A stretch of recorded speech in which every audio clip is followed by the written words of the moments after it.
All right, so the top here is just re-illustrating, just for you guys, okay, what each form is and what it looks like, okay?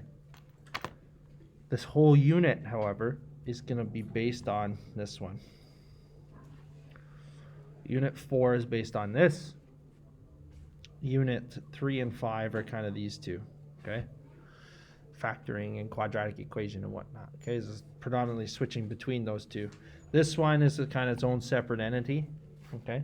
We saw a little bit of it when we were square rooting. We were using the square root method to solve for x directly, okay? This whole unit's based on it, okay? So remember, if I plotted any of these, 1, 2, or 3, they're all the same graph. They're just different forms of one another, that's all. They tell you different information.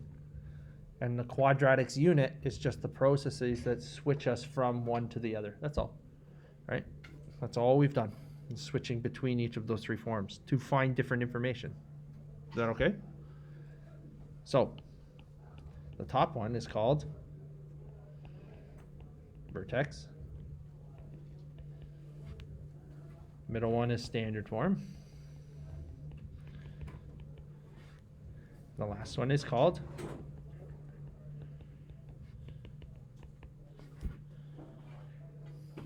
okay. What's that? Is that featured form? Factored. Factored.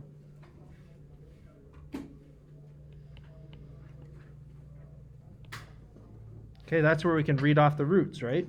For the x-intercepts from those two.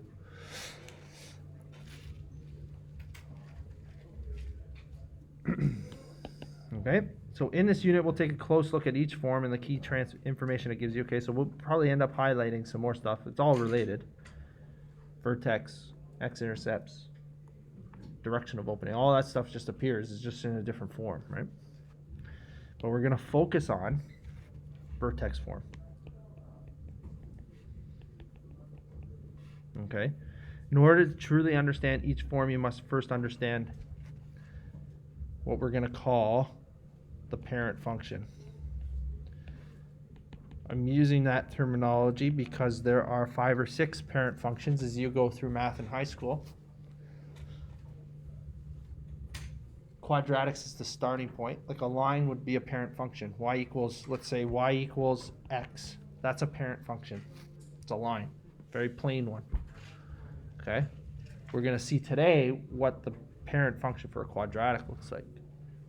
It's the easiest form of a quadratic. Okay, that's what we call the parent function. Okay?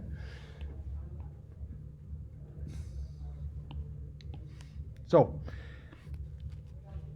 it's the parent function that gets manipulated, or the other word we could use would be transformed.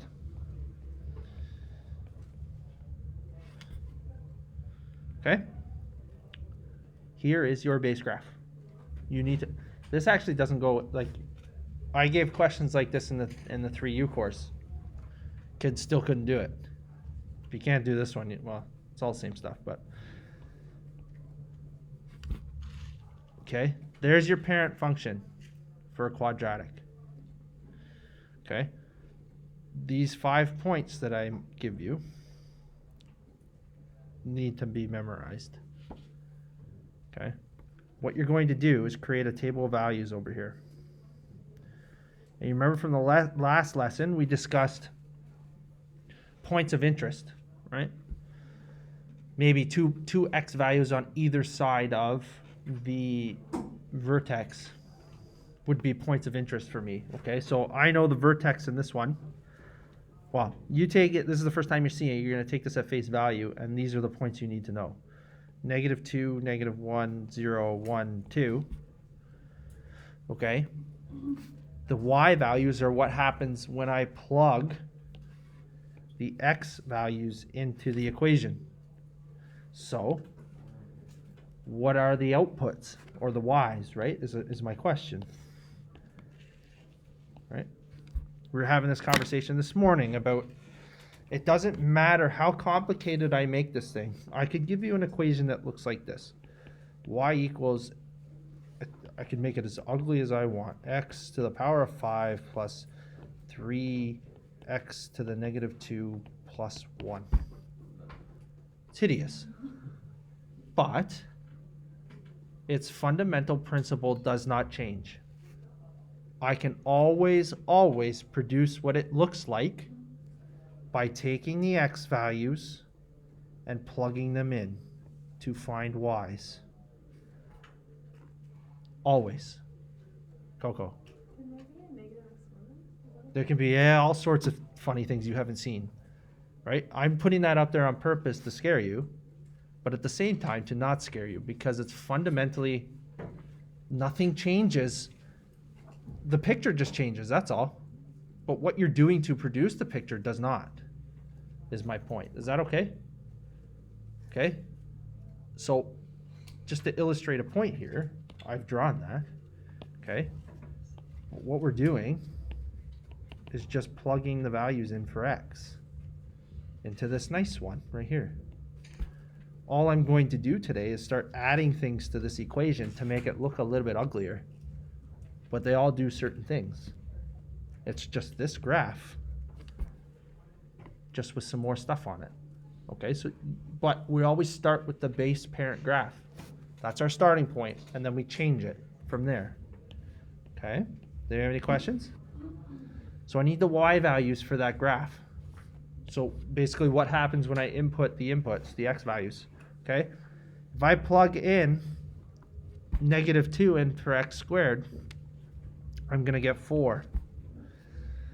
Because -2 squared is 4. If I plug in -1, I get 1. If I plug in 0, I get 0. If I plug in 1, I get 1. And if I plug in 2, I get 4. These points are what you need to know. Okay? So let's go here and we'll plot those points. We'll go -2, +4. That's going to be right here. -1, 1. 0, 0. And then there's symmetry about the y-axis. +1, 1 and +2, +4. I can produce the graph now. That's just a parabola. The base one. You've seen harder parabolas than this already. You just didn't know it. Is that okay? Anybody have any questions? You need to know that. I don't care. You're not doing this every time. I don't expect to see that. What I expect you to see, or what I expect to see, would be you to be able to go like this. 1, 2, 3, 4, 5. Draw it. Done. That's all I want to see every time. I don't need to see this over here. This, the stuff on the right, is just how to produce the graph. Okay, so the evidence for me as to whether or not you've done anything will be your ability to just plot these 5 points right off the top. Okay? We should do enough of these questions and always draw the base graph that should just become second nature. We just plot them and then it's over, done with. Okay? So then the second part of this is I just want to answer some questions about the parent graph specifically. The same questions we had with all of these more complicated ones. If you look at, take a look at 3a at the back and tell me what's different about that equation relative to the little one I just wrote on the page. There's just more stuff. Each of those pieces does something different to this base graph. We're going to learn what each of those pieces does and how to move it, or what it does, okay?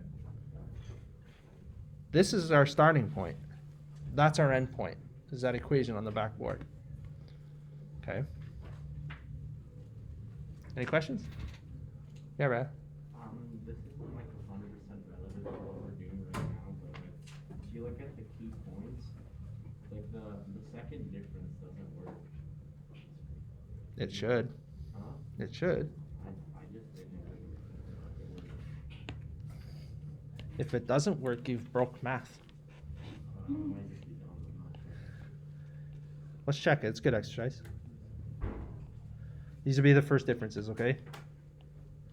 4 minus 1 should be 3. 1 minus 0 should be 1.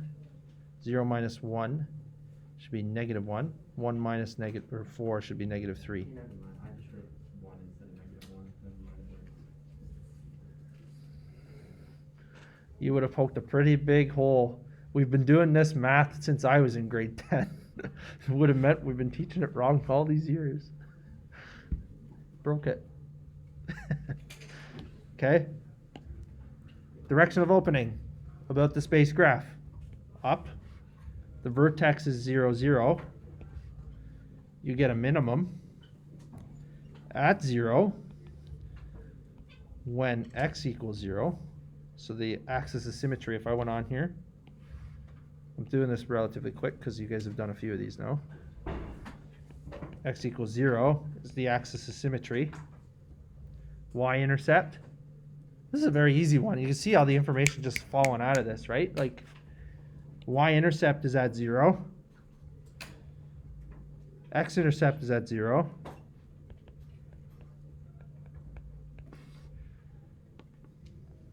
Okay. Once we have this parent graph, we can start moving it around on the grid, right? So we call it transform.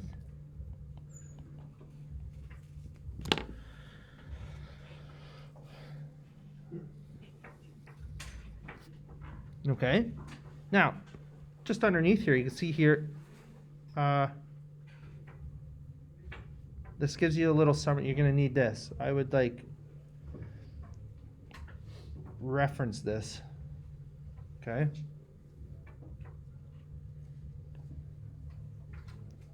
You will use this. The funny part is this doesn't change actually from now till grade 11. We just give you different functions instead of x squared. The same rules apply. It's an amazing to see, like, you can find out who did what in grade 10 pretty quickly actually. Okay. I don't know if you necessarily do it in grade 12. You start doing different things in grade 12, but really grade 11, I haven't taught the grade 12, right? I'm still thinking back. It's funny though how much factoring you do in the grade 12. Kind of scary. I don't know how to factor. Okay. Okay, so we're going to take, here's what happens, okay? Here's how it happens anyway. You're going to take y equals x squared, that's the base graph, and we're going to turn it into something that looks like 3a on the backboard, right? That's this. That's factored, or vertex form. We've been saying it for a bit. That's what it looks like. But what would happen if I said, like if I asked you to write an equation where a was equal to 1, h was equal to 0, and k was equal to 0, what would the equation look like? I'm just going to plug in those numbers, right? Y equals 1 times x minus 0 squared plus 0. So y equals 1 times x squared.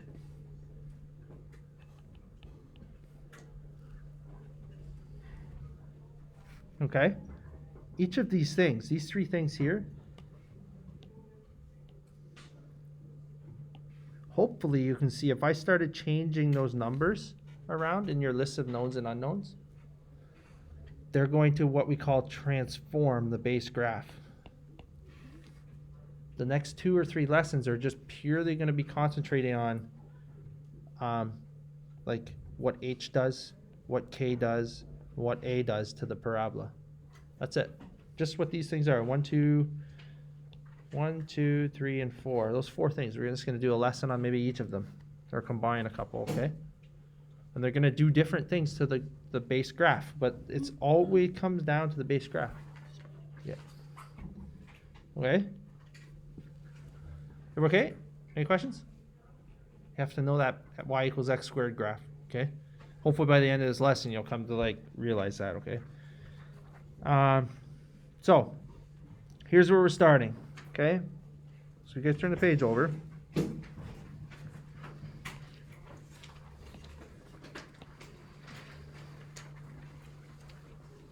Here's what we call a vertical translation, okay? What do you think is going to happen? Okay, I'll ask that question in a second. Let's draw, I always draw the base graph first, always. You will do the same because I think it's a good habit. Okay? I have an Apple Pen too. Wow, you're all set up. I'm making a video right now. Really? Yeah, it's class time. You can watch it later. It's on YouTube. Okay? Draw the base graph. 0, 0, 1, 1, 2, 4. Negative 1, negative 2, 4. There's your base graph. Now in a different color or whatever you want to do, I don't care what you do. Use a dashed line, something. I'll change my color to red. What's going to happen if I were to go back to my table and write out X and Y?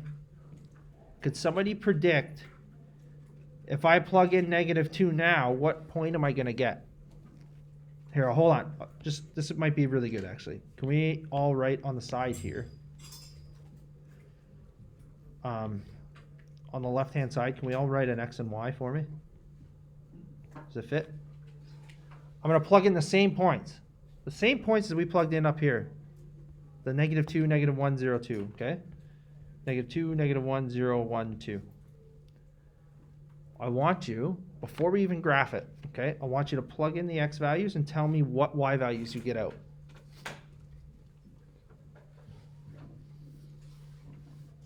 So I'm going to plug in negative 2. Negative 2 squared will be 4. 4 plus 4 will be 8. Can we see what I did, or do I need to write that down? Okay, then I'll do the next one. I'm going to plug in negative 1 for X.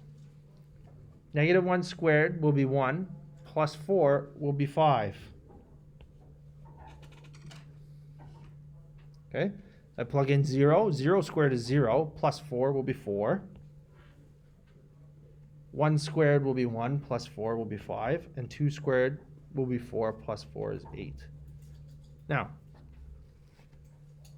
before I get too excited and go over to the graph and plot those points, what do we expect to happen here? Like, I'm going to draw both graphs on the same grid, and I better see something different, right? Because my points are different. What is the different that I'm expecting to see is my question, Coco. Vertex, what about the vertex specifically? I guess my question is, where is it going to be now? Somewhere else? Where somewhere else? Because let's take a guess. We had to guess anywhere.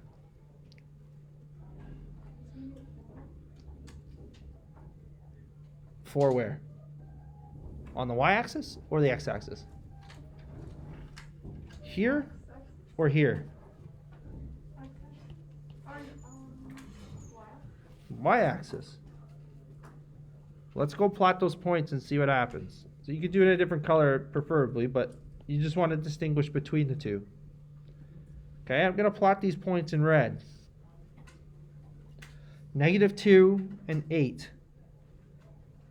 Negative 1 and 5. 0 and 4. 1 and 5. And 2 and 8. What can you tell me about that parabola?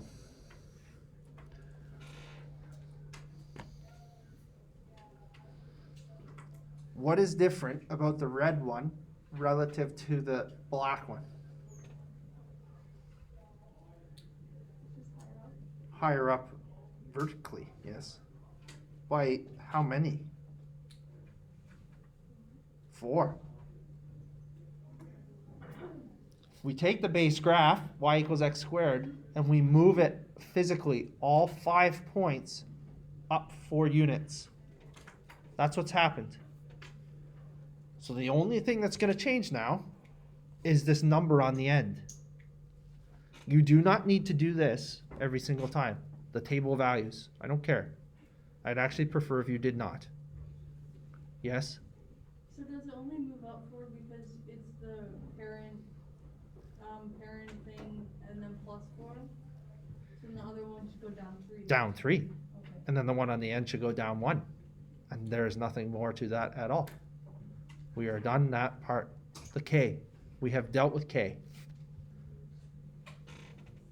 That's what that thing on the back is doing. See the plus 29 on the end? It's moving the graph up 29 units. There's some other stuff in there that we're going to deal with in a second. That's all that's happening. We take the base one and we move it around. Okay?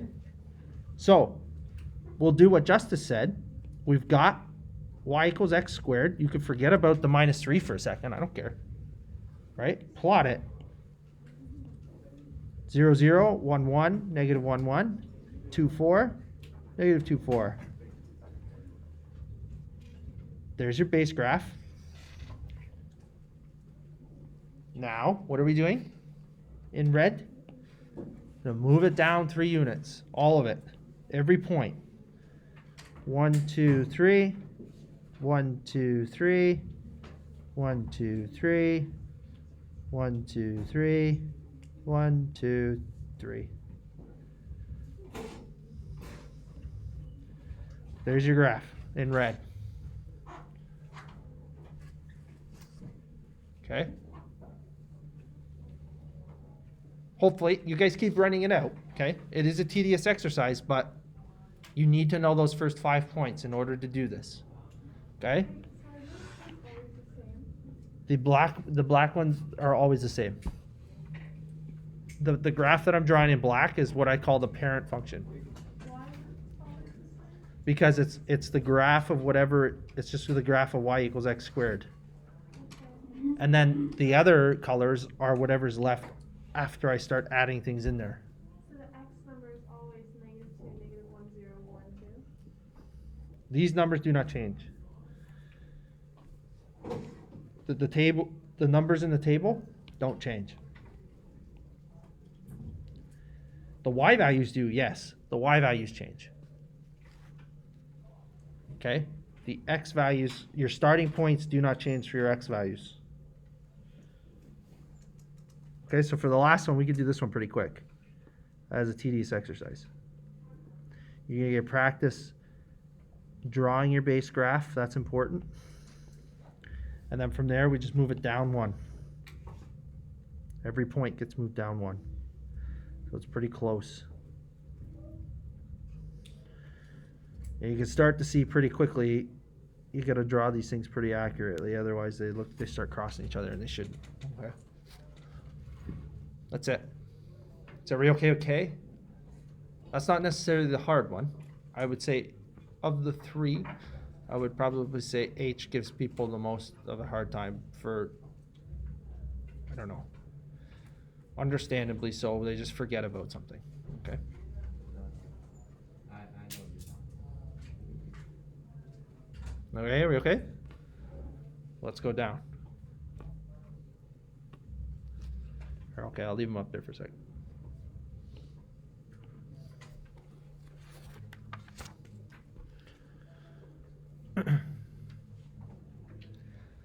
So, you have this. Here's this little conclusion box, okay, for you, summary. If y equals x squared plus k, the relation has been vertically translated. K units up if k is greater than 0. So if it's a positive number.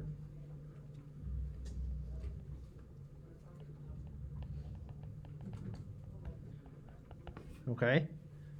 And down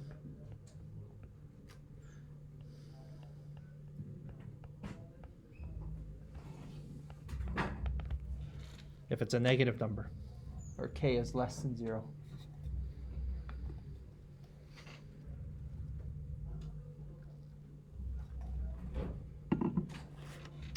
Okay, not that interesting, but kind of interesting. Okay, what's interesting is if I throw all 3 at you and say go, but we're just going to break it into 1, 2, 3 different pieces and build our way up. Okay, that's all that's happening. So now we're going to do the same thing here. Okay, and we'll finish. I'll get to the end of this and then we'll finish the rest after lunch. Okay. You guys could probably try a couple questions in the back. I don't know if we'll get through this or not. Horizontal translation, okay? H stands for horizontal, so you don't make that mistake.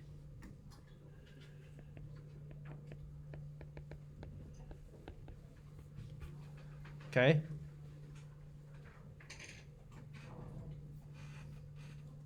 So, let's do the same thing. I'm going to come down here.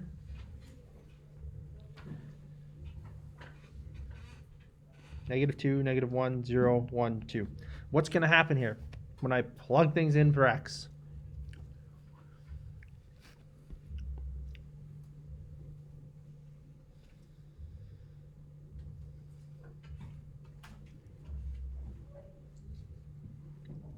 Do we know? Start plugging things in.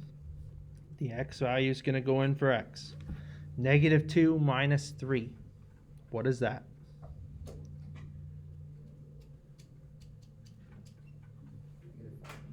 -5. -5 squared should be 25. What's going on?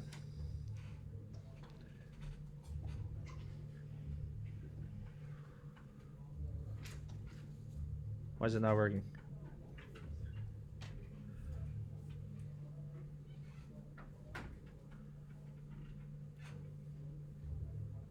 What are you supposed to get? Well, the graph's just supposed to move to the left or right. It's not supposed to get bigger.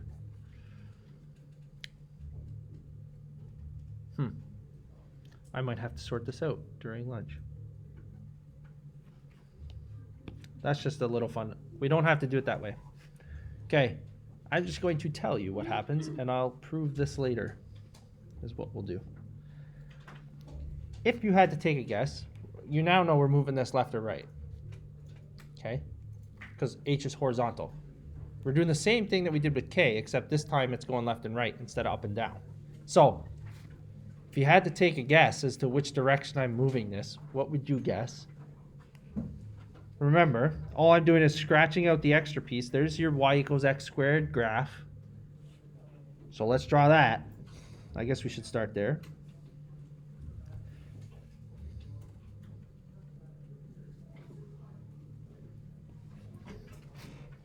What am I doing? If you had to guess. What? Math. We're doing math. Which direction am I going to move it? Left or right? I want the wrong answer first, please. It's not left. Oh, don't say up. It's left or right. Don't say up. I don't want that wrong answer. I want left. I want left or right. Don't say up or down. No. Okay. Intuitively, you would say it goes left. It's not. Horizontal always behaves opposite. Okay? So for this, if I see a negative here, I'm moving it to the right. Okay, and then the other way of thinking about this is like, if I wrote down, all I'm going to do is write the vertex form of the parabola there, okay? This is maybe a better way of thinking about it. I'm going to write that down, okay? Y equals x minus h squared. There's an a out front, but that's not the interest right now. Plus k. If I make the substitution, Ibrahim, what's the h value specifically here? If you read it off of the equation. Remember, this is what your base graph looks like, or your just general equation, right? All I'm going to do is replace the h with a 3, right? So you physically take the h value that you see and you remove it. Okay? From the parent. If this was x plus 3, now you have an issue because this no longer, the purple box, no longer looks like that one. It's not x minus h anymore. The only way it could have gotten to look like this is if h equaled -3. Two negatives make the positive. It no longer looks like that. So then you know it's negative, then you know you move left 3. Okay? I would just say, for your purposes, that's a lot of talking for what? We still arrive at the same same answer. I would just say when dealing with the horizontal piece, it's always opposite of what you think it is. That is good enough for me in my books. As long as you can produce the graph, I'm happy. So if I, Like, so whatever you're, whatever I say, yeah, what did you say? You said- I would say always.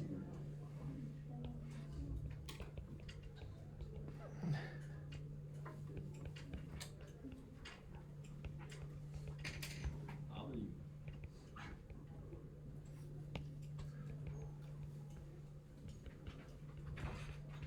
Okay, I'll say you always move opposite to the sign that you see. Is that a good generalization?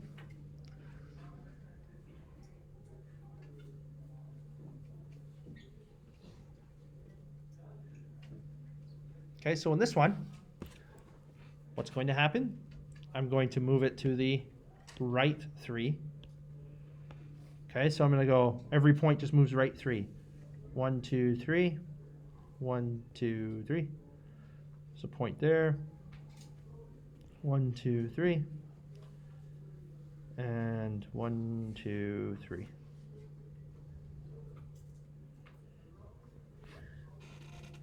I'll have to figure out the table values for you later. We'll figure this out in last period or something. It's tough being on the hot seat sometimes. Doing things on the fly. Doesn't always click. Okay? So, that's that. What about the next one? What's going to happen? Draw your base graph.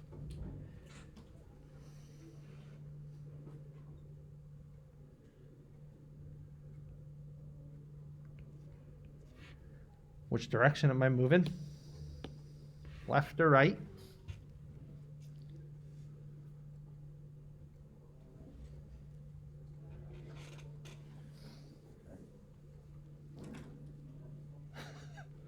We all see the direction. Going to the right, because it's minus here. It always goes the opposite, right? So I'm going right 1 instead this time.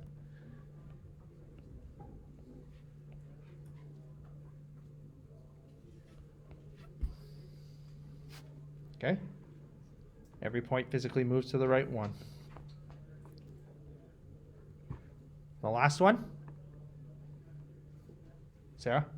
It moves to the left, but how does it become negative? Because like it makes sense for the other ones because when you square a negative, it becomes positive.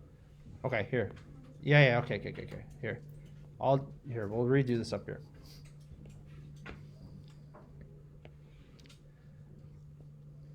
So I'm going to rewrite, this is vertex form, right? I'm just going to rewrite vertex form here.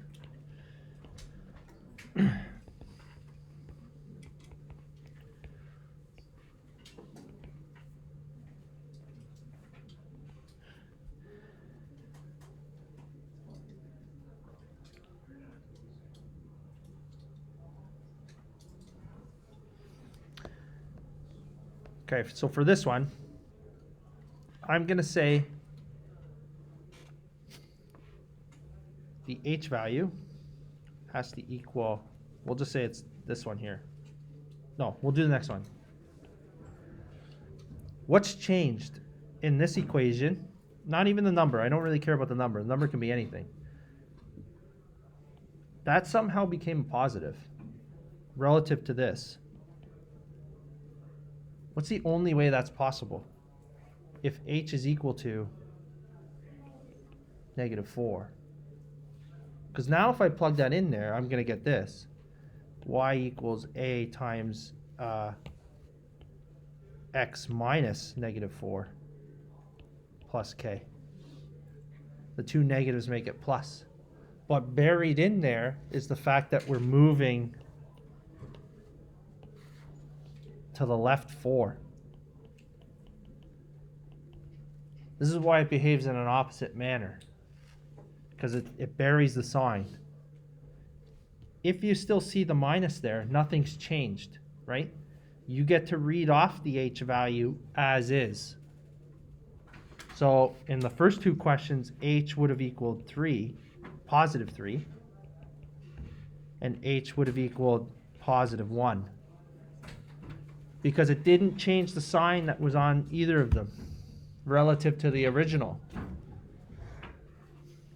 That's the y. If you have the y, then the y is the y. But if you want to just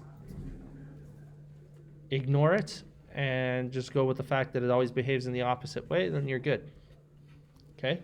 So for the last one, again, I'm going to draw the base graph.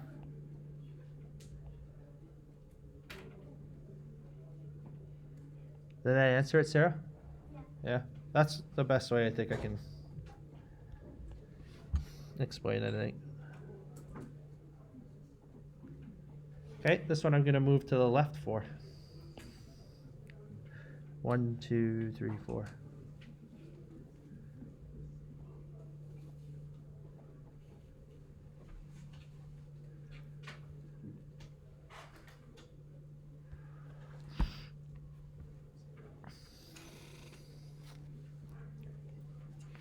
Is that okay? We've only got one more to do, really. Like, so.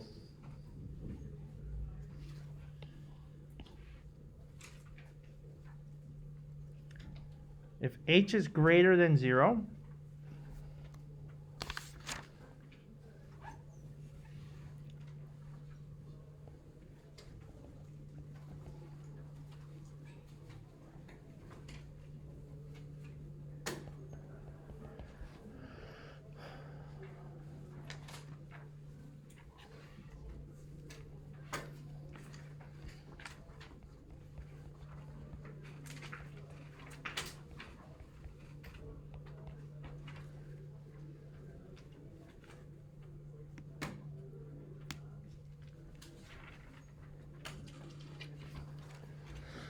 okay? We'll finish this off because I think we'll at least get, yeah, we'll finish this off. We should be able to finish it off, okay?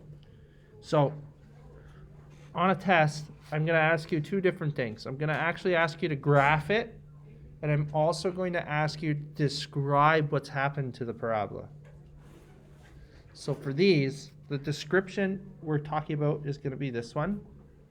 We're going to describe what happened, but we're very particular on the terminology that we use. Okay?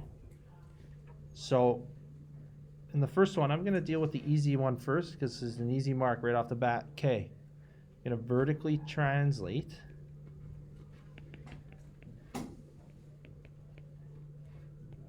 down 6 units. And the second one, they're very particular on the terminology. They'll be very specific. Horizontally,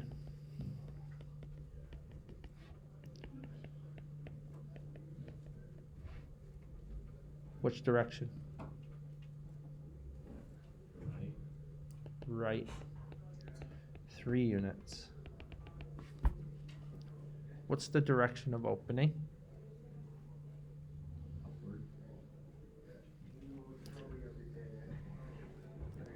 Does anybody disagree with the fact that it opens upward? What's the sign out front? Positive or negative? Positive, so it's opening up. The vertex, this is an interesting one.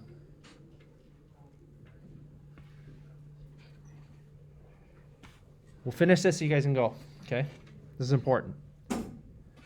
Let's plot the original, okay? Plot the original, apply the transformation. You can then read the vertex off and we can come up with a rule. This is what's nice about this form. Okay, you can read something right off of it. So let's plot the original. Then we'll transform it. This time you've got two things going on. Okay? I'll do one of the graphs. You can do these both at the same time if you're good enough, okay? It's easy to make a little mistake though. I'm going to do this in two separate graphs. I'll do one in red and one in blue. I'm going to move it down 6. 1, 2, 3, 4, 5, 6. All the points get moved down 6. Okay? For you guys starting out, I would recommend this being the way you do it. Okay? That's the down 6 part. And then I move it to the right 3. So then I take all those points and I move them right 3. This will be the blue graph and the final one, okay?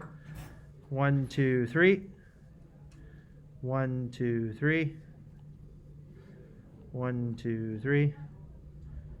1, 2, 3. There's your final answer there, your graph. Yeah, the red one is down 6. The blue one is right 3. You could do them both in the same steps if you're confident enough. This is just my recommendation starting out, is to do them as 2 separate ones. Okay? Now, you're going to tell me the rest of this information from the blue graph. You can read the vertex. What's the vertex? 3, -6. There's now an optimal value, specifically a minimum because it's opening up, at -6 when x equals 3. And the axis of symmetry occurs right here. The x portion of the vertex, so at x equals 3. My last question before you guys go, and this will be a precursor, this is kind of ties everything together for you, okay?